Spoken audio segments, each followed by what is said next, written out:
The Night Land. Now, as I went towards the north and west, I steered me warily for a great while, that I come safe of that great watcher of the northwest. And as I made forward, I put thought to all matters which must concern me, so far as I had imagining to see.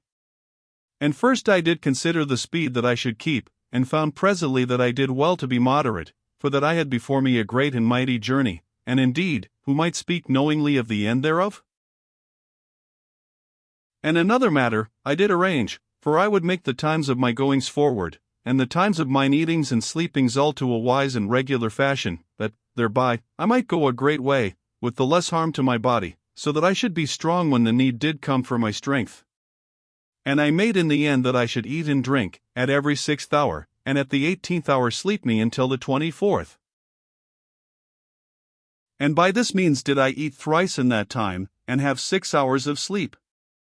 And this seemed very good to me, and I did strive always to manage thus in all my great journeying in the night land. Yet, as may be supposed, there were times often many when I must watch without ceasing, and leave my slumber unto the future, for the land was full of grim and dreadful perils. And, as doth be human, I break my rule straightway in the beginning, for I cease not to walk for 21 hours, hiding and creeping, as the need did be in those places that were like to show me unto the watcher. And when I did think upon food, it did sicken me, so that I would eat by and by, as I made it within my thoughts. But when 21 hours had gone, I grew very weary and something faint, and was forced that I look about for some place where I might have rest. And, in a little while, I did see, away off, a small fire-hole, the like of which I had passed odd times even so early. And I made to come nigh to that part, for there would be warmth from the chill of the night land, and mayhaps a place dry and convenient to my slumber. And when I came anigh, I saw that it was a cheerful place, as it might be said, amid so much gloom, for the hole was but a few paces wide, and full of a dull, glowing fire, that did bubble somewhat, and throw off a small sulphur smoke. And I sat me down, at no great way, and did place the discos on the rock to my hand. And I moved not, a while, but was a-weary, so that I had not the courage to eat, neither to drink, but must turn me and look back to the mighty pyramid, and, in truth, though I had come a very good space, yet was I so anigh to it, that I was both cheered and put out of heart, for it did seem close upon me, by reason of its greatness, so that I, who had journeyed a hard and weariful way, was shaken with the greatness of the task that was upon me. Yet was this but one side of my heart, for it was good to feel the nearness of my mighty home, and I knew that there did countless millions make watch upon me, as I sat, yet did I make no sign, for it is not meet to make a constant farewell, but to go. Yet was it very strange to be thus near, and to show such behavior as were proper to one afar from all humanity. But so it was that I ordered my ways, for it did seem proper to me, yet was I happy to know that the dear Master Monstruican must, time and oft, have spied upon me through the great spyglass, and mayhaps did watch me in that moment. And it grew in me that I did act weakly to hold off from mine victuals, and showed foolishness before my kind friend afar, and I did ope my scrip, and take therefrom 3 tablets, the which I chewed and did eat, for this was a strong food, treated that it had but small bulk. Yet were they not filling to the belly, and I made that I would drink well, that I might feel that something was therein. And to this end, I shook from a strong and especial tube, a dust, and I caught the dust within a little cup, and the air did make an action upon that dust, as it were of chemistry, and the dust did boil and make a fizzing in the cup, and rose up and filled it with a liquid that was of simple water, yet very strange to see come that way, but ordinary after a time. And in this way, as might be seen, had I such food and drink in but a little scrip, that might keep life within me for a great time. Yet was it a way of discomfort, and lacking to the mouth and to the belly, but a sufficient thing unto the need of the body, and good matter for a thankful heart, in that dark and hungry land. Now, when I had eaten, I did go over in their order those things which I did carry, for there was, beside the discos and that scrip of food, a pouch that did contain matters various. And these, I did look into, and afterward did take out a small compass that I had been give by the Master Monstruican, so that I might find of its workings without the great redoubt, and, he had said unto me, that it might be that I should pass far off into the night land, and lose the mighty pyramid amid so great a country and so plentiful a darkness. Then, perchance, if that ancient principle did still lurk within the machine, though turned no more to the north, but unto the pyramid, then should it guide my feet homeward out of the everlasting night, and thus have once more that ancient use which, as I do know, is common unto this age. And this was a very cunning thing to have with me, if but it held service to the earth current, and a rare thing, which the master Monstruican did make with his own hands and much skill and pains, from an olden one that had place within the great museum, and concerning which I have told somewhat, before this place. And I set the thing upon the ground, but it had no certain way with it, but did spin and waver constantly, and this I made to consider, and remembered that I was yet above that part where afar in the earth did spread the greatness of the underground fields, and I was, haply, but a little way off from the crack, though a mighty way above. And it pleasured me to wonder whether the dear master Monstruican did behold how that I made test with the compass, for the light was good from the firehole, and the great spyglass had a great strength. Yet, had I no certainty, for, as I did know, from much watchings, there was no surety in the searching of the land, by the glass, for there was oft plainness where you did think surely none should see, and anon a dullness where might be thought that the sight went gaily.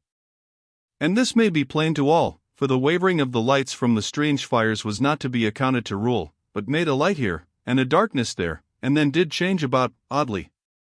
Moreover, there were smokes and mists that did come upwards from the earth, in this place and in that, and had somewhiles a greatness, but oft were small, and did lurk low, and had no power but to confuse the sight. And, presently, I did put by the compass in my pouch, and made to compose myself unto sleep. But hear what I now set down how that, in the end, after I had gone many days' journeyings outward from the mighty pyramid, I did indeed find it to draw the northward part of the needle unto it, and this was a comfort and a pleasure to my spirit. Moreover, if ever I did get back, as I did think, it would be a matter for great interest unto the master Monstruican, yet, in verity, were there other matters that should hold him more, for he was right human, as all should know. And, moreover, concerning this same compass, I did find a fresh thing, for, after a yet greater time, as I shall set out in a due place, if I do but remember, which doubt is ever my fear to fret me, I came a mighty way from the redoubt, and, lo! Fearing that I might indeed lose that, my great home, in the darkness of the world, I did pull out that strange wonder of the needle, that I might have comfort by its homeward pointing. And I did discover a new power in the night, for the machine did point no more directwards unto the great redoubt, but was a point unto the westwards, so that I had knowledge that some great power afar in the darkness of the world did sway upon it, and I had a childlike wonder that this might be, in truth, that same power of the north, of which the books, and my memory dreams did tell. And, indeed, no doubt should there be upon this matter, yet who might not have doubt in that time, that they should perceive after an eternity, that ancient northward force swaying that small servant unto an olden obedience. And it was, as it were, a revealing unto me, how that to know within the brain is one matter, but to have knowledge within the heart is another, for I had always known concerning this northward force, but yet had not known with the true meaning of knowledge. And yet one other matter there was to cause doubt, at that moment of this new knowing, for it came to me that maybe the power of that lesser redoubt did begin to act upon the machine, even as the earth current of the great pyramid did hold yet a strong drawing upon the needle, and were this so, then did I not surely begin to stand an eye unto my journey's end, for that less power of the lesser redoubt could have no impudence to pull, save that I had come to a closeness with it. Yet, in truth, as I do now have knowledge, it was the north that drew, and I do seem to make a great telling about this little matter, but how else shall I show to you mine inward mind, and the lack of knowledge and likewise the peculiar knowings that did go to the making of that time, and the peoples thereof, which is but to say the same thing twice over. And now, as I did say, I made to compose myself for sleep, and to this end, I took a cloak matter which did cross my shoulder and hip, and wrapped it about me, and lay down there in the darkness of the night, by that strange firehole. And I lay the discos beside me, within the cloak, for it was, indeed, my companion and friend in bitter need, so that I had pleasure to feel the strange thing in eye to me. And as I did lie there, in those moments that do drowse the soul, as it were that they do proceed as breath out of the mouth of sleep, I had a half-knowing that the ether did surge about me, and I doubt not but that there had watched my every doing many of the millions, and had been humanly stirred, at my commending of my spirit unto sleep, and thus did shake the ether of the world about me, with their unity of sympathy. And, mayhaps, I had some little knowing of this thing, as I did pass, drowsy, into slumber, and it is surely like that I slept the better for it. Moreover, I was wondrous tired and worn, and thus did sleep very strong and heavy, yet I mind me that my last dim thinkings were upon that sweet maid I did go to find. And in slumber did I have speech with her in dreams, and a strange happiness about me, and all seeming to be touched by fairy light, and freed from the sorrow of life.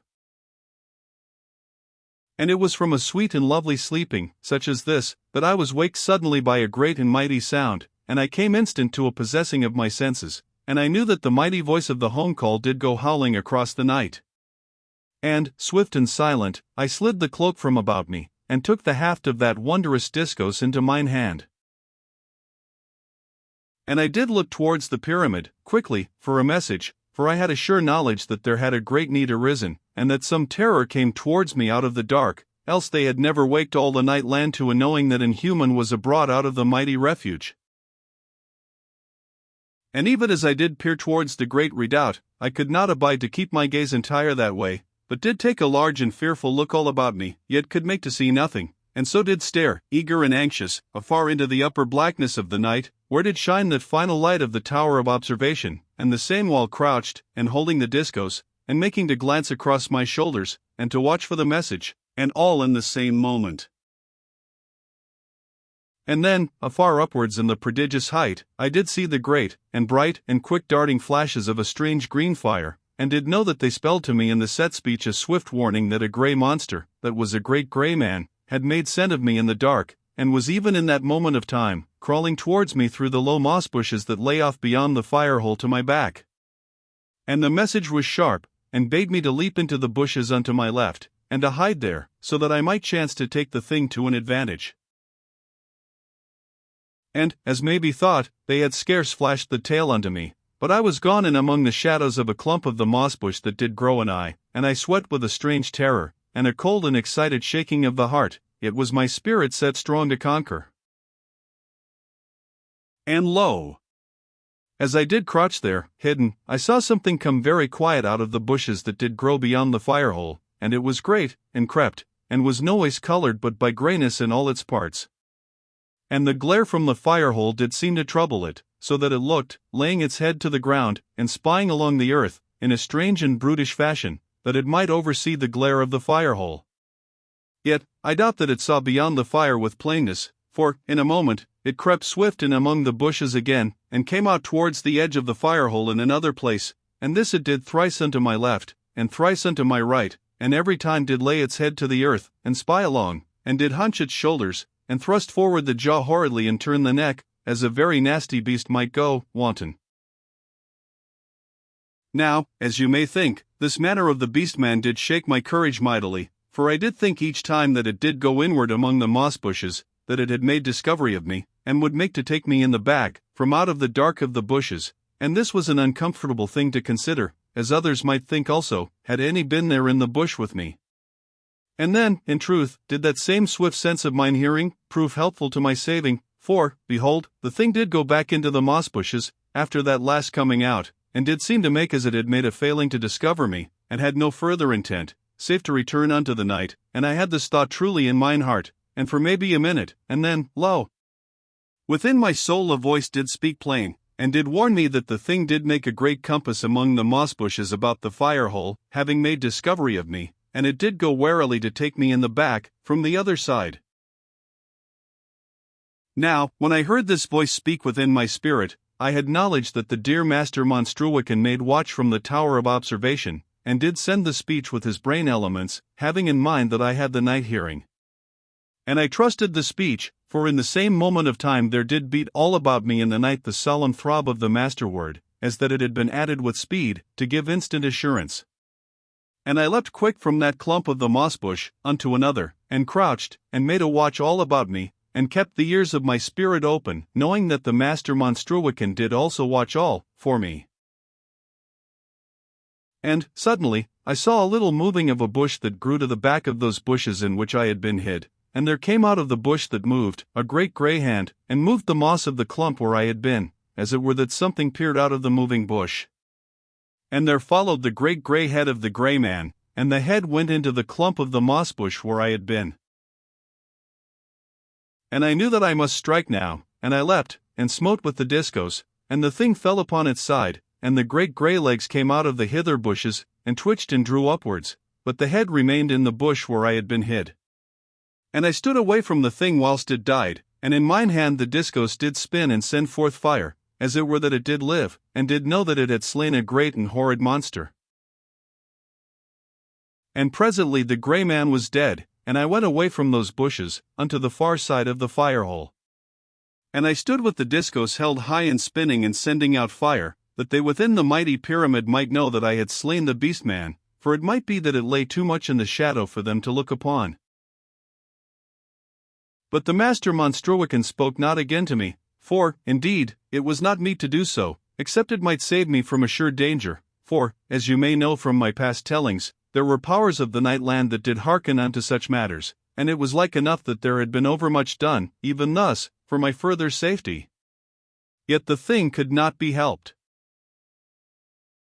And now that I was a little calmed, and eased from my fear, I could know that all that the ether of the night was disturbed by the gladness of the millions within the great redoubt, so that it was plain how great a multitude had given note unto the fight, and their hearts to beat in sweet sympathy and natural fear, so that I did feel companied and befriended, though, as it may be thought, something shaken yet about the heart. Now, in a little time, I did gather unto me my wits and had myself to order, and I looked to see how the hours did go, and I found that I had surely slumbered through 10 hours. And I reproached myself, for, indeed, I had slept oversound by reason of my having lacked a regular way in time, as I had with a proper wisdom made to be my rule. And I resolved that I would obey the wit of my reason in all the future time, and make to eat and rest in due season, as you will wot that I did before intend. Then, with a self-reproachful heart, I went around the small fire-hole, and caught up my cloak and other matters. And I turned me towards the mighty pyramid, and did look once upwards along all the great slope, where it did go measureless into the far blackness of the everlasting night, and I made no salutation, for I had so resolved, as you will know. Moreover, I desired not to call forth any unneedful disturbance of the ether of the world, which indeed must be, did I make to stir the emotions of the millions. And I turned me then away, and went off into the night, going swift and cautious, and bearing the discos cunningly and almost, as it were, with a love for that strange and wondrous weapon that had so befriended me, and slain the foul grey man with one stroke. And I had feeling that it did know me, and had a comradeship for me, and I doubt none will understand this, save, it might be, they of the olden days that did carry one strong sword always. Yet was the discos more than the sword, for it did in truth seem to live with the fire and the flame of the earth current that did beat within it. And it was well acknowledged within the great redoubt, that none might touch the discos of another, for that the thing went crustily, as it might be said, in the hands of a stranger, and if any made foolishness of this knowledge, and did persist much to such in handling, or making to use, the same would presently act clumsy with the weapon, and come to an hurt, and this was a sure thing, and had been known maybe in 100,000 years, or perchance a greater time. And by this it doth seem wise to believe that there did grow always an affinity between the nature of the man which doth, as ever, include the woman and the discos that he did use in his practice, and because of this known thing, and that the place would elsewise be lumbered with olden weapons of those that did die, it was a law and usage that there was placed with the dead, the discos of the dead, there upon the last road in the country of silence, and was thus made to give back unto the earth current, the power that did lie in it. And this doth seem to a careless thinker, as it were that I told once again those olden customs of the ancient folk, but this is otherwise, and had a sound reason to it. Yet, if you do so believe, I doubt not but that a right human sentiment was something at the bottom, which is proper, for it is meet that love should mate with wisdom to mother comfort in our sorrows, and it is a warm thing to do aught for our dead, and none may say nay to this. Now, as I did go onwards into the night land, looking ever to this shadow and to that, it may be conceived how my heart would stir with swift fear, at this and that my body would oft quiver to leap aside, and as swift discover that naught assailed. And so did I go forward, and always with imaginings and wonders concerning what manner of uncouth being or brute might come out of the darknesses all about. Yet, in all that time, there was a certain proudness of the heart, that I did come safe out of the power of the grey man, and did surely slay him. But, truly, it were well that the praise be considered, and not overmuch given unto me, for I had died as I slept, but that they of the great redoubt had made a watch over me, and waked me unto my saving. Now, presently, as I walked, I grew something faint, and had knowledge that I did foolishly, for, indeed, I should have eat after my fight, yet may I be forgiven for this forgetting, in that I had been much shaked and put about. And I sat me down in a little clear place among the bushes, and did eat 3 of the tablets, and did once more shake forth the dust that did turn in the air to a natural water by a proper and natural chemistry of these matters. And after I had eat, I sat a little while, and did think, and did look upwards at the great slope of the pyramid in the night, and all the time did I listen with mine ears and with my spirit, and kept the discourse across my knees, and looked this way and that, very frequent, but nothing came anigh. And so I rose presently, and went onwards, and walked for 6 hours towards the north and the west. And I made much to the west, for a little, that I might come clear of the northwest watcher. Yet, after a space, I made to do foolishly, for I changed my mind about, and kept something more towards the north, so that I should have a surer sight of that monster. And this was, in truth, a rash and naughty thing to consider, for if I were but seen, then should that grim brute make a signal unto the evil powers, and I be met swiftly with destruction. But surely the heart is a strange and wayward thing, and given to quick fears, and immediately unto great and uncountable rashnesses. And so I did go forward unwisely to the northward of a safe and proper going, and it may be that an influence was upon me, and drew me that wards, but who shall say? Now, a great time I walked, and made a halt upon every 6th hour, and did eat and drink, and look a little unto the monstrous towering of the great redoubt, and afterwards make strong mine heart, and go forward again. And always I did go warily, and chiefly among the low moss bush, but sometimes out upon stony ground, and oft across places where sulphur did puff somewhat from the ground in a low smoke, very strong in the nostrils and not liked inwardly. And as I made onwards, I looked always to my right and to my left, and anon to the rear, yet made a constant observation of the mighty watcher, that I did begin to draw nigh unto. And oft did I stoop to crawl, and my hands did bleed somewhat, but after I was troubled so, I put on the great gloves that made complete the grey armor, and so was shod proper to such journeying. And, presently, when 18 hours did have passed since that my sudden awakening to the peril of the grey man, I did search about for a place to slumber, for I would keep wisely unto my ruling, and go not over long lacking of sleep, and by this planning I should be the less like to sleep over sound, and so should set my spirit to listen whilst I did sleep, and by so much as my spirit should serve me with faith, should I have safety. And this thing is plain, and wants not more to the saying thereof. And I came presently unto a sudden place where the land did go downwards brokenly, as that it had been bursted great while gone by the inward fires, and I looked downwards over the edge of that place, and went round about it, and did see presently a ledge upon the far side, that was difficult to come upon, yet a place of some little safety to any that might go down to it, for it was awkward to see, and did any monster seek to come at me, I should have chance of warning, and might go downwards a greater way in time to my salvation. And by this determination I abode, and came down to that place with labor, but was cheerful of heart that I had found so sure a shelter. And I eat my 3 tablets, and drank the water that I did get from the powder. And so made to compose my body to sleep. Yet, at this time, a thought did come to me, and I made calculation afresh, and laughed somewhat at that my poor counting, for, indeed, I had thought to eat but thrice in the 24 hours, yet by my arranging, I was made, indeed, to eat 4 times, as you shall see immediately by a little thought.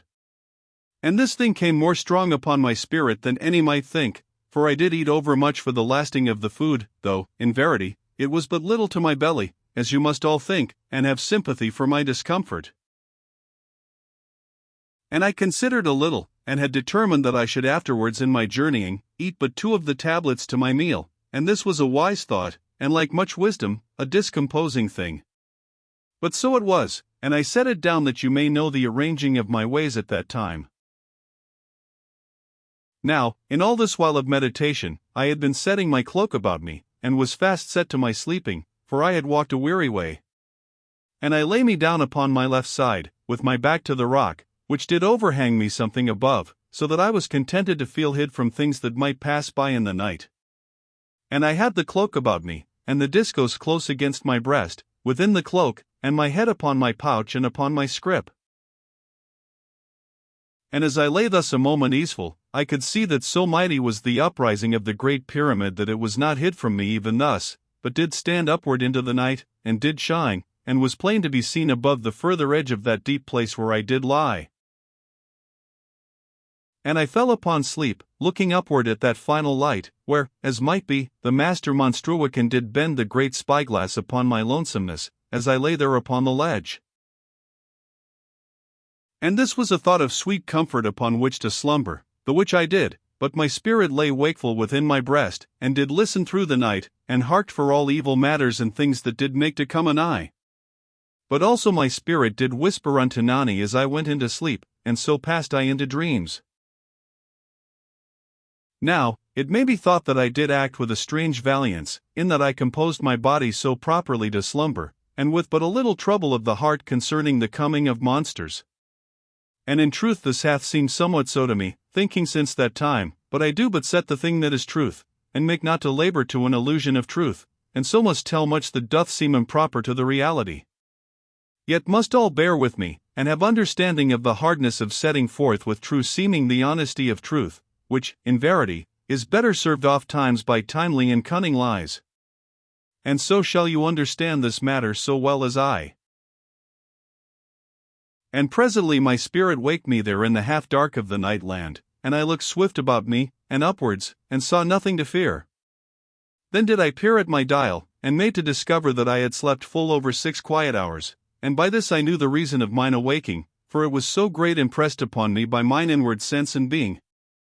And this you shall understand, someways, who have thought, ere sleep, to wake to a certain time of the morning, and by understanding shall you believe and give me all your kind harking and human sympathy. And I made to have a smartness of going, which is ever hard to the newly waked, and I eat 2 tablets, the while my belly did cry out for an wholesome and proper filling, but I drank some of the water, and so did ease somewhat of my hunger. Then did I win my cloak to its shape, and put upon me my gear, which was the scrip and the pouch, and the discos to my hip, and I clomb out from that place of rest. Yet, before I did come rightly up into the open, I peered about, and made some surety that no evil brute was anigh. And then I gat me out, and stood upon my feet, and looked for a little upwards at the mighty slope of the great redoubt, which did seem yet very nigh unto me, by reason of it being so monstrous in bigness. And I wondered whether in that moment the master monstruican did look down upon me, with the great spyglass. And afterwards I turned away swiftly, and went on into the night land, for it did always make me shaken with lonesomeness to look upon my great home. And so I did go forward with a strong and uncaring stride, but grew presently to quietness, and to have backed the proper caution of my going. Yet had I not gone all foolishly, for I had taken the discos from my hip, ere this, so that I possessed it handily. Now there is one matter which shall seem but a small and natural occurring unto you, yet was strong upon me in that time, and this thing was that I did begin now to see the night land from the new outlooking of my distance from the mighty pyramid.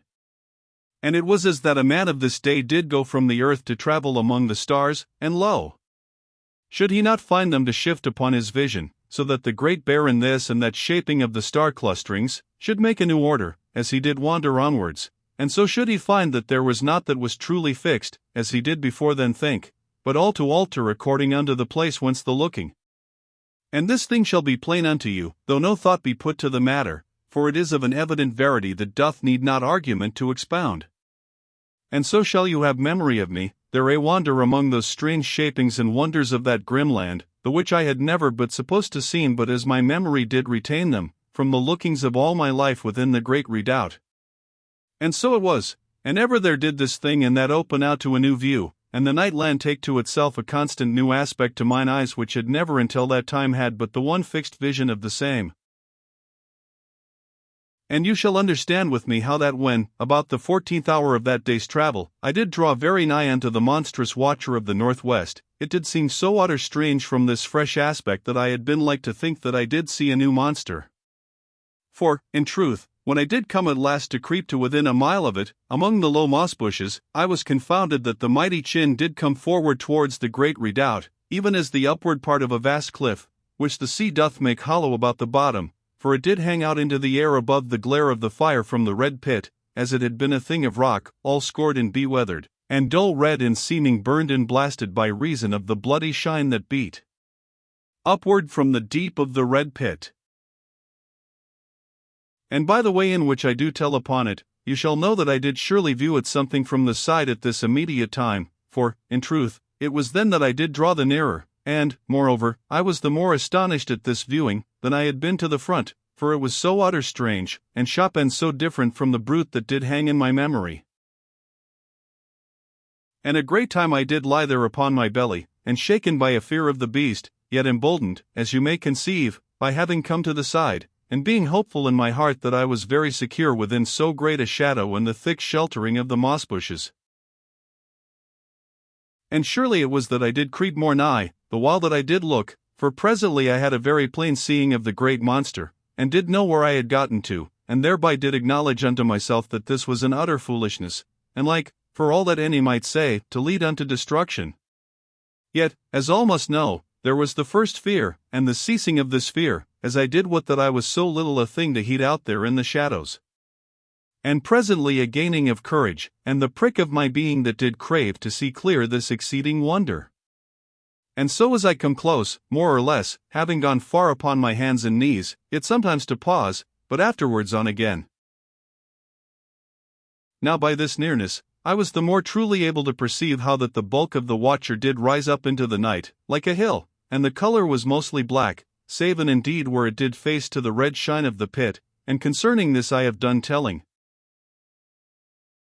And so did I lie there, and stare a great while, parting a small hole in the moss bushes that I might spy through the same. And the thing was squat there, and might have root within the earth, so it did seem to mine imaginings, as I did stare with a dumb wonder. And there were monstrous warts upon the thing, and indents, and a mighty ruggedness and lumpings, as it were that it did be pimpled with great boulders that were inbred within that monstrous hide. And where the shine from the pit of red fire did strike upon these, they did stand out into the darkness away from the skin, as you of this age shall see mountains of the moon catch a bright fire from the sun, and show plain upon the night of the moon. Now, as I have set down, I did lie there and look a great while, and it came presently to me that there was unease within the mighty pyramid, among the millions, for I did feel the ether of the world to be disturbed by their distress, and so had a knowing that they had a cunning wareness concerning the place where I did hide among the moss bushes. And the thrilling in the night did bring a wisdom into my head, for, in verity, as I have said, this was a foolish matter that I was upon. And I get a thought that the watcher might have an awareness of the trouble of the multitudes, and, indeed, for all that I did know, it had a full knowledge of all my wandering, though concerning this, I did think otherwise truly in my heart, as is a most human and proper way to make comfortable the spirit, where doubt can have no ease from reason. And I made that I would go backwards to a good distance from the watcher, and go forward again upon my journeying, if but that I come safe from so unwise an adventuring. And as I did begin to return, it was to me as that all my senses were newly awake, for I had a sudden knowing that I was within the atmosphere, should I not call it, of the monster. And I get an abrupt and horrid shaking of the spirit, for I did feel in verity that my soul had come to an eye, and that the beast had a sure knowledge concerning me, yet did make to my destruction with no haste, but after that way and fashion that did seem proper unto it. And this feeling you shall understand the better, maybe, when I do tell that it was to me as that the air all about me was full of a quiet and steadfast life and keen intelligence that I did believe to come forth from the watcher on every side, so that I did feel as one already within the gaze of some great and evil power. Yet, though I had a great terror upon me, I made no foolish haste, but commanded my soul to courage, and put a guard upon my way of going, and so made a very quiet journey for maybe 2 full miles, and afterwards did allow myself something more of haste, for I was now grown easier in my spirit, and felt apart from the spirit of the great watcher. And after a longer while, I did leave that hill of watchfulness to my rear, and was gone onward into the night, yet, as may be known, with a vague unease and trouble to my heart, and a swift and frequent turning to learn surely that no evil thing came after me. For, as you may know, I could nowise have forgetting, concerning that great quiet life which did seem to be living in all the air around that mighty bulk. For it had been all about me in the night, as I have told, and I to feel that I had been surely discovered. And thus shall you know how shaken was my spirit, in verity. Now, presently, at the 18th hour of that day's travel, I ceased from my journeying, that I might eat and drink, and I did sit a little while, and looked back upon the strange and monstrous thing which I had come beyond. And the great humped back and vast shoulders of the watching thing rose up into the night, black and cumbrous against the red shine of the pit. And thus, as you shall think, had that brute looked always unto the mighty pyramid, through eternity, and did cease not from watching, and was steadfast and silent and alone, and none did understand. And after I had eat, and drunk some of the water, I went onward for a full matter of 6 hours more, being minded to have no sleep until I had put a great way between me and the watcher. And in this part of my journey did I come to the place where the Silent Ones kill, as it was named in the maps. And I observed a very wondrous caution, and went away from it a little, unto the north, where I did see at a distance the shinings of fire-holes, the which did promise me warmth through my slumber. And here you must know that the place where the Silent Ones kill was an utter bare place, where all did seem of rock, and no bush did seem to grow thereon, so that a man might not come to any hiding, though, in truth, there might be some hole here or there, yet was none shown in any map within the pyramid, neither did there seem to be any such to me, as I did creep there among the moss bushes to the northward of the place, and look constant and fearful towards it, so that I should see quickly whether any Silent One did move across all the grey quiet of that rocky plain. And concerning this same place where the Silent Ones kill, it were well to make an explanation how that there was always a little and far spreaded light over all that lonesomeness, and the light was something grey seeming, as it were that a lichen might grow upon the rocks, and send out a little uncomfortable glowing, even as certain matters do in these times, if you do but know the place and the time to seek them. Yet was the light exceeding weak, and very cold and dismal, and did seem truly to show not with a sureness, so that it did appear to the eye, if one did look fixedly, that there were shadows that did move here or there, as it were of silent beings, and none might know, in truth, whether this shaping of the greyness was to the clouding of the reason, or that the eye did see of reality. Yet, if one did look with the great spyglass, then might there be some surety and plainness, and likewise was it so, if one did have come sufficient an eye to that uncomfortable place, even as I then did be. And so you shall conceive how that I did slide very quiet from bush unto bush, for I had alway in all my life had a very dread fear of this place, and oft did I peer out into the dim grey light of the lonesome plain unto my left, and would think sometimes to perceive the shapes of the Silent Ones stood vague and watchful, yet, on the instant, to see nothing. And thus I did go onward, and came presently to a part where the grey plain did stretch out of bareness into the night land to my front, so that my way ended, unless I did make a long passing roundabout. And I sat there among the moss bushes, and did consider, and looked out cunningly through a spy-hole of the bush in which I did sit. And I perceived that the part of the plain which did jut bareness into the land before me had no greatness of size, but might be passed swiftly in but a little running. And this thing should save me a wearisome going round, so that I made to consider it with a serious mind, and all the time did I search the bare greyness before me, and saw presently that it was surely empty. And I made to adventure myself across, running very swift until I had come to the far side. And lo! As I did go to rise up out of the bush, mine eyes were opened, as it were, and I saw that there was something amid the constant greyness, and I fell quickly into the bush, and did sweat very chill, but yet did haste to look. And I saw now that there were, in truth, matters that did show vague upon that part of the plain that was before me. And I did peer very constant and anxious, and, behold, I saw that there was facing me a great line of quiet and lofty figures, shrouded unto their feet, and they moved not, neither made they any sound, but stood there amid the greyness, and did seem to make an unending watch upon me, so that my heart went unto weakness, and I did feel that there was no power of the moss bushes to hide me, for, in verity, they that stood so silent were certain of the Silent Ones, and I was very nigh to the place of destruction. Now, I moved not for a time, but was made stiff by the greatness of my fear. Yet I was presently aware that the Silent Ones came not towards me, but stood quiet, as that they did mind not to slay me, if but I did keep from that place. And there grew therefrom a little courage into mine heart, and I obeyed my spirit, and took an hold of my strength and went slowly backward in the bushes. And presently I was come a long way off, yet troubled and disturbed, and very strict to my going. And I made a great circling about that place where the plain of the silent ones did come outward, and so did gain to the northwest, and was then something the happier in my heart, and went easily, and oft upon my feet, yet making a strong watching to every side. And so I came at the last to a time when I had walked through 24 weariful hours, and was eager that I should come to a safe place for my sleep, yet did lack a happy belief of safety, in that I had come twice a night to so grim trouble, and unsure I was that I did not be secretly pursued in the night. And this you shall believe to be a very desperate feeling, and a plight to make the heart sick, and to long with a great longing for the safety of that mine home.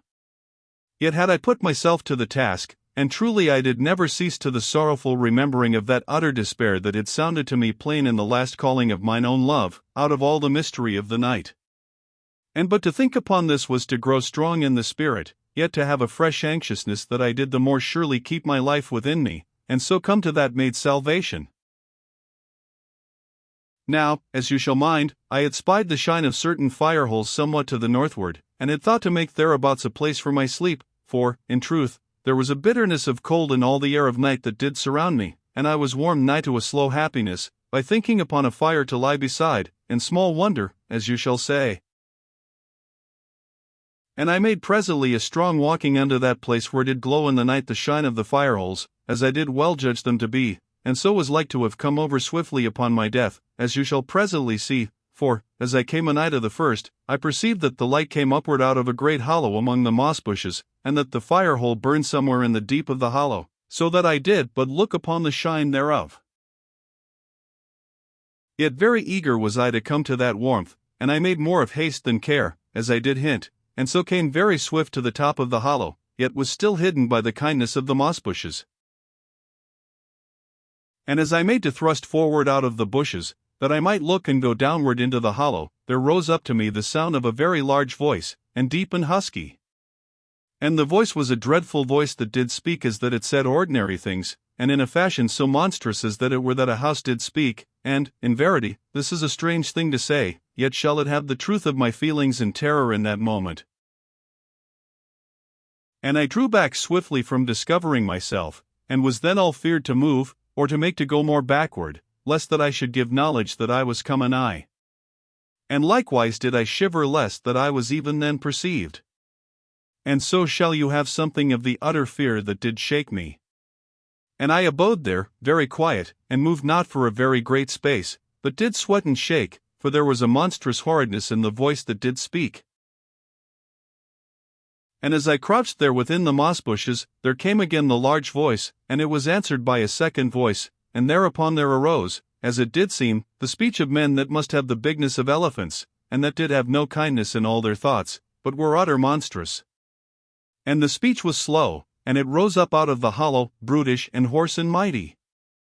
And I would that I could make you to hear it, and that you could but borrow mine ears for a little moment, and forthwith be shaken with that utter horror and an afraidness, even as was I. Now, presently, there was a very long quiet, and I ceased at last a little from mine over fear, and later I did calm somewhat, so that I made to shift my position, which was grown very uneasy. And there was still no sound from the hollow. Wherefore, having a little boldness and much curiousness, and these despite my great fearfulness, I put forth mine hand, very cautious, and did move the moss bush a little from my face. And I went forward upon the earth, and did lie upon my belly, and was by this so close upon the edge of that place, that I was able to look downwards. And you shall know that I peered down into that great hollow, and did see a very strange and horrid sight, for, in truth, there was a large fire hole in the center of that place, and all about the sides there were great holes into the slopes of the hollow, and there were great men laid in the holes, so that I might see a great head that did show out to my sight here, from one of those holes, and would seem to be that of a monstrous man heavy with sleep. And there I would see but the buttocks of another, as that he did curl himself inward to his brutish slumbering. And so was it all about, and to my memory there were maybe a score of these holes, yet had I not time to the counting, as you shall see. For, after that I had made but a glance, as it were, at these sleeping and utter monstrous men, I perceived that there sat beyond the firehole 3 great men, and they were each greater than elephants, and covered a large part with a stiff and horrid hair, that did be of a reddish seeming. And there were upon them great segs and warts, as that their skin had been hides that had never known covering. And there was between them the body of a mighty hound, so big as an horse, that they did skin, and I judged that this beast was one of those fearsome brutes which we did call the night hounds. Yet, as I should set down, they did nothing in that time in which I looked at them, but did sit each with a sharp and monstrous bloody stone in his fist, and did look to the ground, as that they heeded not the earth or the food that they did prepare, but did listen to some outward sound. And you shall know that this brought to me a very swift and sudden terror, for I perceive now the why of their long silence, for, in verity, they had an unease upon them, being subtly aware that one was an eye, even as are the brute beasts in this manner and kind, as all do know.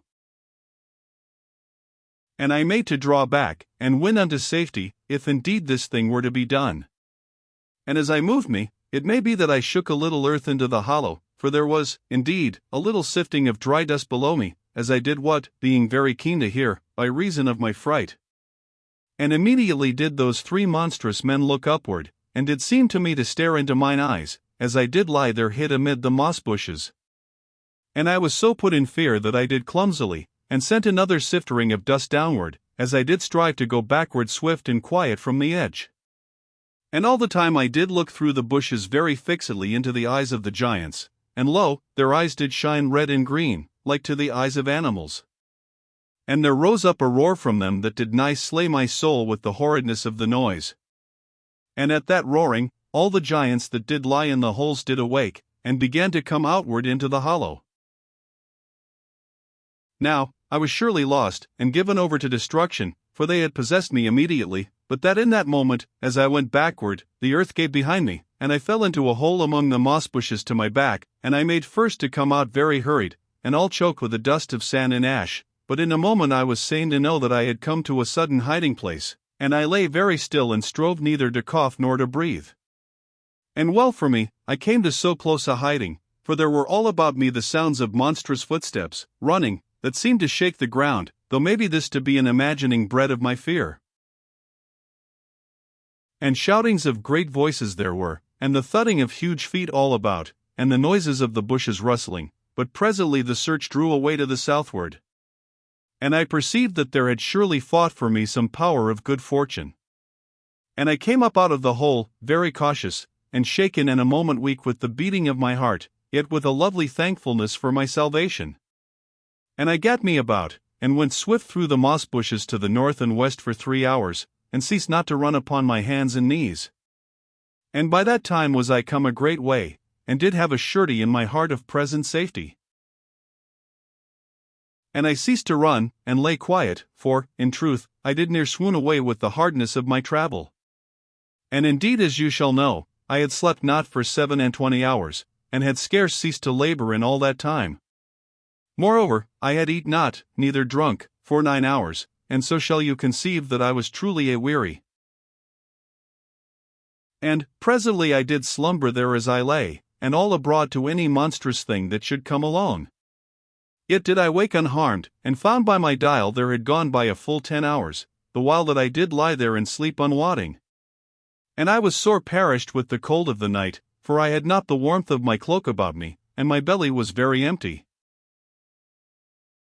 And I stood me up, and did peer about for any dread matter, but all seemed proper, and I began to stamp my feet against the earth, as that I would drive it from me, and this I do say is a whimsy, and I swung mine arms, as often you shall do in the cold days, and so I was presently something warmed.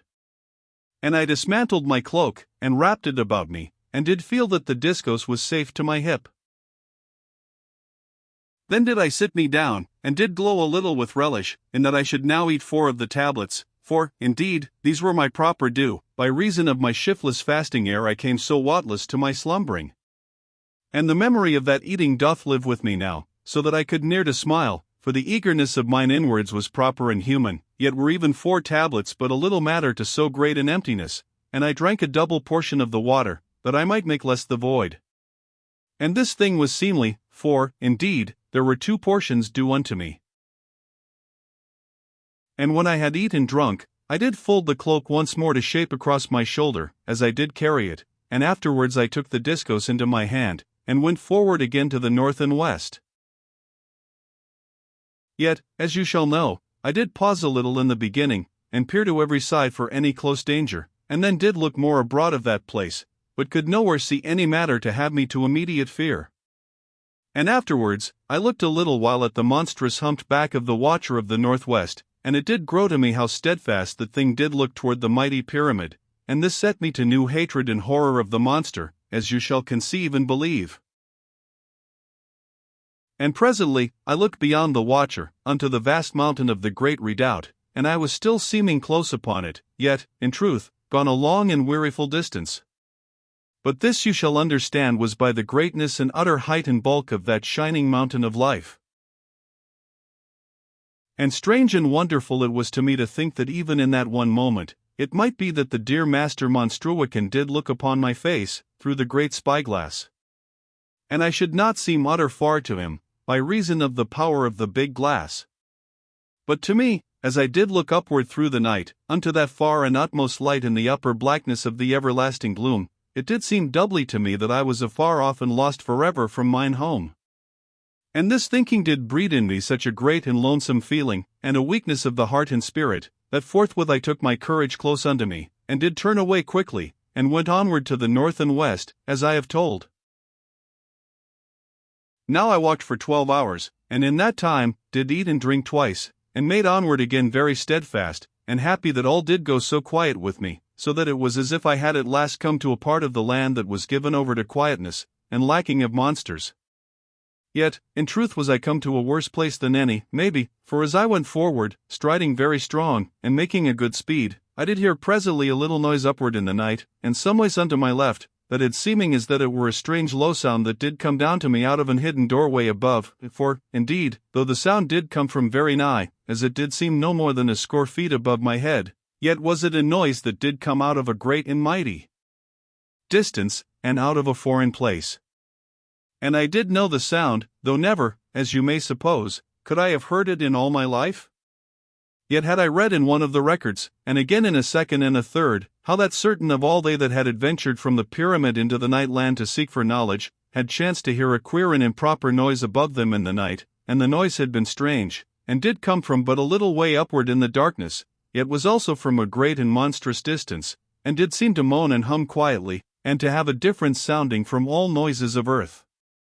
And in the records it was set forth that these were those same doorways in the night, which were told of in an ancient and half-doubted tale of the world, that was much in favor of the children of the pyramid, and not disdained by certain of our wiser men, and had been thus through all the latter ages. And I did seem to know the sound upon the moment, for my heart grew swift to understand.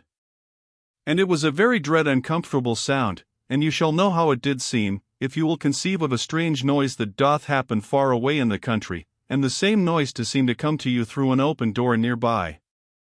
And this is but a poor way to put it, yet how shall I make the thing more known to you? So that I must even trust unto your wit and true sympathy that you shall conceive of the fullness of my meaning. Now, in all the histories of those that had adventured into the night land, there were but 3 sure records that did concern this sound, and each did tell of a great horror, and of them that did hear the sound there had died the most part, out in the night land. And the records did make always that they had come upon destruction, and not simply unto death, but were destroyed by a strange and invisible evil power from the night. And of those that came alive unto the pyramid, they had all one strange tale to tell, how that there were secret and horrid doorways in the night.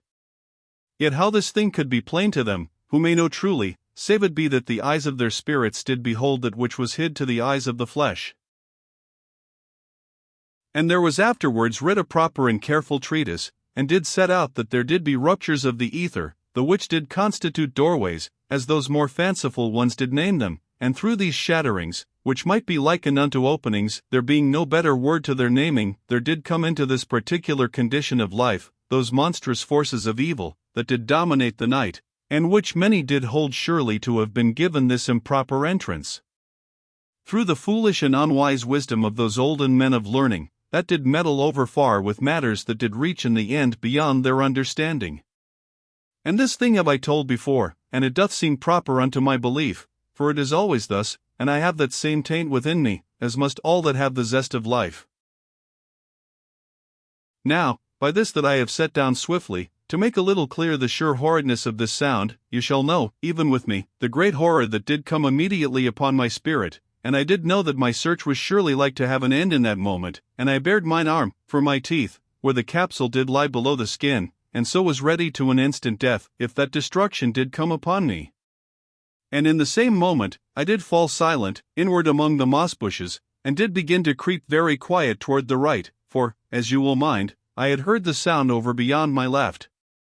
And all that time, as I did creep, there was a great sickness upon me, and it did seem that my mouth had weakened unto water, so that I could scarce hold my teeth tightly from unseemly clitterings. And I crept always very silent, and did often stare quick and painful over my shoulder, upwards, and this way and that, but did never see anything, neither could I hear now the sound. And I went this wise for a great hour, and was like to faint through the effort of my care and the soreness of my going. But upon the end of that long while, I grew something easier in the spirit, and did perceive that I was saved from the destruction that I had come so dreadful a nigh. And this thing, it may be, was because that I did chance to hear it, whilst yet it was beyond, and before I did come right unto it, to pass below. Yet may I be wrong in this thought, and do but make a guessing. But, as I shall here explain, after that time, I kept mine ears newly keen unto hearing, and did chide my spirit, for that it had not taken account of that sound a great while earlier. Yet, as I did presently conceive, the spirit had no power to hear that thing, which was very strange, but truly so. Now, because that I went with a very wary hearing, I heard the sound once a far way off before me, and I hit upon the moment, and went backward, and after a while, did judge myself to have come unto safety, and so it was, in verity, for I heard no more that time. And so did I come presently unto the 18th hour, and did eat and drink, and made me a place of slumber in a little hollow of a rock that stood upward out of the moss bushes. And I slept for 6 hours, and afterwards waked, and was come to no harm. And after I had eaten and drunk again, I did look outward over the night land, and with particularness to that part that I did travel in, as it might be called, the yesterday. And I did observe it to be a very bleak and desolate country, and not given over to fire, or other warmth, nor to sulphur vapors, but to be very quiet, and with but a little light in all its breadth. And I could conceive that it was no place for anything of life to desire, but rather to avoid, and that country did seem to be yet all about me, for I was by no means come clear from it at that time, though, northward, there was a glimmer, as of fireholes, and beyond those, the strange shining of the plain of blue fire. And, after that I had thought a while, I did believe that I should meet no monster of natural life in all that country of desolation, until I did draw nigh, once more unto fire. And I conceived that this sound from out of the invisible doorways might yet trouble me, but whether the quietness of that part was because all of natural life did fear the sound, or because that there was neither fire nor warmth, I do not say, having no knowing in this matter, but may yet believe that it was to be laid to both causes, and this doth seem of common reason, as you shall agree. And when I had looked a while unto the mighty pyramid, which was now truly a great way off, for I had walked so many weary hours, I turned me once more to my journeying. And here let me observe that I had gone very far, yet not so distant, as might be thought, for, oft, I did go less than 1 mile in an hour or maybe 2 hours, having to be of great caution, and oft to hide, and to go upon my belly, or to crawl, all as might be. And, further, as you may have perceived, I made not a straightforwardness, but did strike this way and that way, being very intent to escape the monsters and evil forces that were all about. Now, because that I believed that I travelled in a place where was surely to be discovered those strange doorways within the night, I made an especial care of my going, and did stop off that I might listen, and watch, and keep a very strict ward in all the night about me. Yet, as you shall see, this served not to prevent me from going forward into the fearfulness of that which did haunt all the void, for, sudden, as I went carefully, I heard a faint humming noise come downward from the night a little unto my rear, and the humming noise did grow more plain, as that a door were opened slowly above, and did let out that sound ever more loud. And surely, after I did hear that, I could not doubt that a door were open upward there, for the noise did grow in such wise as you shall hear a distant sound come through, when a door truly is up it, for, if the noise had been made just in that place, it had seemed to come from there, but this sound, though it did come through there, was as that it did come outward from some far lost and foreign eternity. And this I do struggle always to make plain, and you shall not blame me that I think overmuch upon it, for, in truth there was an horror so wondrous and drear about it, that I can forget not, but do strive always that others should know with me that peculiar woe and terror that did haunt the night. Now, as you will see, I had in truth gone past the place where the doorway in the night did open, yet had come to no harm, but rather it did seem that it opened by chance, unwotting that I was an eye, or it may be that my quiet passing did disturb an evil power, so that it did even come to listen, or to make search. And all this doth pass through my brain, as I do write, and it doth seem to me that my thoughts are but the thoughts of a little child, before so great a mystery, and that I touch not even the edge and fringe of the truth with my thinkings, and so do cease upon them, and will but go forward so plain as I may with my telling. Now, as you may truly believe, when I heard that sound, and did understand that I had, in verity, come past beneath that place, I did surely sink into an utter weakness of body and heart, though it was but for a moment, and then was I swift hid within the close shelter of the low and thick moss bushes. And I shook in all my being, and crept, shaking, upon my hands and knees, and did near totter to my face thrice, so weak gone was I in that moment of terror, and I did have a wickedness of forgetting in that time, for I bared not mine arm, to have the capsule to a readiness for my death, if that did need to be, and this was an abominable foolishness, and I do shake now when I think upon it. For death is but a little matter by the side of destruction, though, in truth, dreadful enough for all. Yet, as it did chance, no harm came to me, and I gat away, as that some wondrous power did cast a viewless cloak about me, that I might be utter hid, and oft have I wondered whether this was truly so, but have no knowing. And, presently, I ceased from fleeing, and had some calmness, and did eat and drink, and so came to the comfort of a firm spirit, the which had been sore troubled, above all understanded causes, by that horrid sounding upward in the night. And after that I had eat and drunk, I did rest a little, but afterward, went onward to the northward, going towards that place where the fire holes did glimmer, the same being by this time no great way off. Then, as I did come anigh, I thought to hear once again the sound in the night, and I stopped very swift, and hid into the moss bushes, and did listen, but did hear not, and so was hopeful that fancy did play upon me. Yet, because of this matter, I went upon my hands and knees for a good way, and so came at last nigh unto the shine of one of those fire holes, the which I did see for so long. Now, as you shall suppose, I went very cautious through the bushes, unto that red shining fire, being careful, both that I did attract not any evil force that might listen in the night, and because that there might be some monster nigh to the fire hole. But, presently, when I was come so that I could peer through the bushes, I did see a little fire hole set in a small hollow, and there did no thing seem to lurk anigh, and the sight of that warmth did cheer me, for it was long since I did have the comfort of such a matter. And when I had lain hid a while, that I might watch all about, I saw the place to be safe and quiet, and I went out from the moss bushes, and sat down a space from the fire, which did fill the pit in which it did lift and bubble. And the noise that it sent out was strange and slow, and it did seem to gruntle gently unto itself in that lonesome hollow, as that it had made a long and quiet grumbling there, through eternity. And oft was it still, and made no sound, and again would give an odd bubbling in the quietness, and send off, as it did seem, a little smoke of sulphur, and afterward fall once more upon a quiet. And so I did sit there very hushed and restful, and the loneliness did lie all about me, and the red shine of the fire hole did glow soft in the hollow, and I was glad to be quiet, for my heart was weary. And there was to my back a little rock that did jut upward so high as a man, and the rock was warm and pleasant to lean upon, and moreover did seem to guard me from behind. And there I ate and drunk, and kept very still, and so was presently rested. And this I did need, as you have perceived, for I was gone sudden weary of the heart, as I did say, and this might be because that I did never cease to have destruction over me to companion my way, though as you will mind, I had been no more than 12 hours afoot, since my last sleeping. Yet I doubt not you do understand. And presently my heart grew strong again within me, and I had a warmth in my spirit, and I got up from the earth, and stretched out mine arms, and I saw that my gear was safe upon me, and afterward did grip the discos, as it were newly. Then I went away from the fire hole, and climbed the far slope of the hollow, and went northward.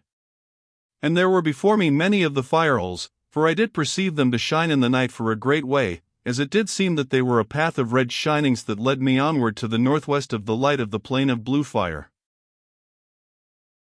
Now, I had a believing that I had come out of the country where did lurk those horrid doorways in the night, and I went not with so utter a weight upon my heart, and did feel that naught should come now upon the back of my neck, which had been an odd and troublesome fancy whilst that I did creep through that country of gloom. Yet, as you shall know, I went with no foolish confidence, but with a great caution, and mine hearing keen to hark, and a care to my steps, and did ever watch around me as I journeyed.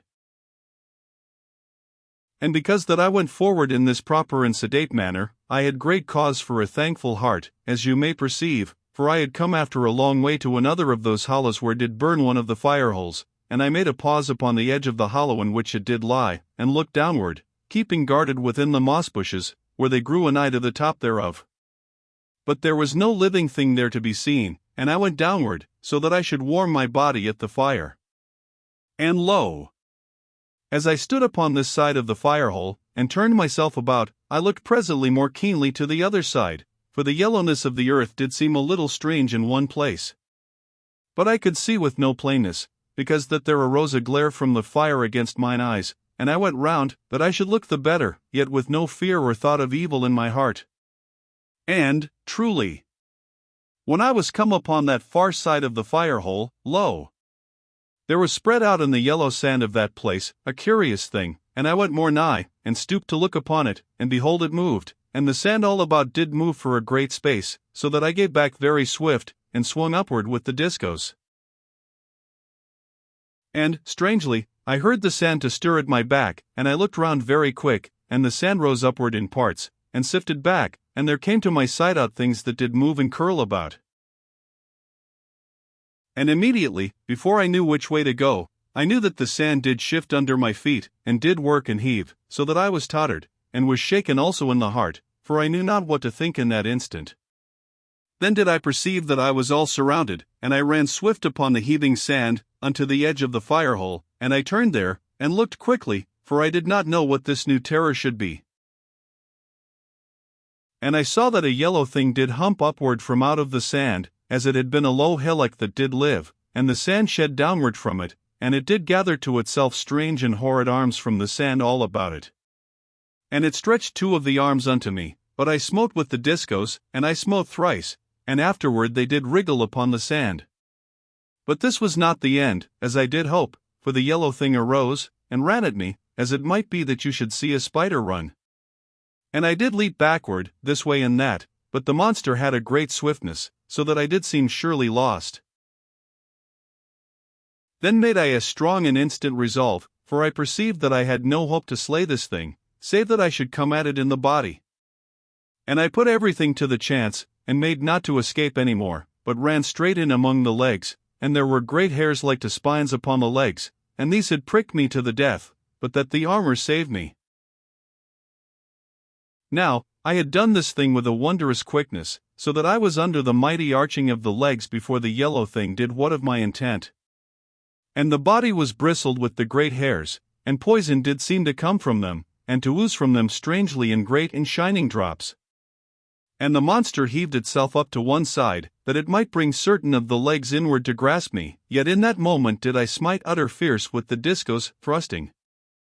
And the discos did spin, and hum, and roar, and sent out a wondrous blaze of flame, as that it had been a devouring death, and it sundered the body of the yellow thing, and did seem as that it screamed to rage amid the entrails thereof, so wondrous was the fury and energy of that trusted weapon. And I was covered with the muck of the thing, and the claws upon the legs seized me, so that the grey armor did bend and crack to the might thereof, and I grew sick unto death with the pain within, but smote with the shining discos, using my left hand weakly, for my right was gripped dreadful fast to my body. And lo!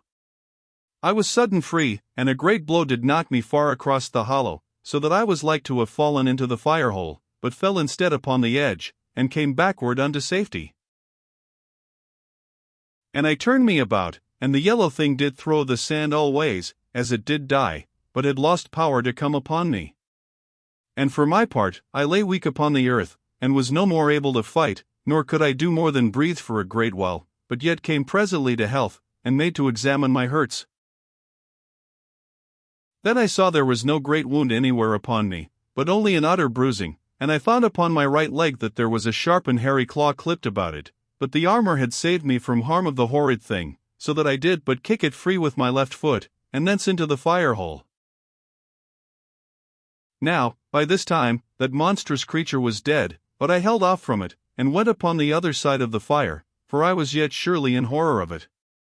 And I sat for a time, and did think upon all matters that did concern me, and I saw that I should have not comfort of heart, until I was washed clean from the taint of the monster.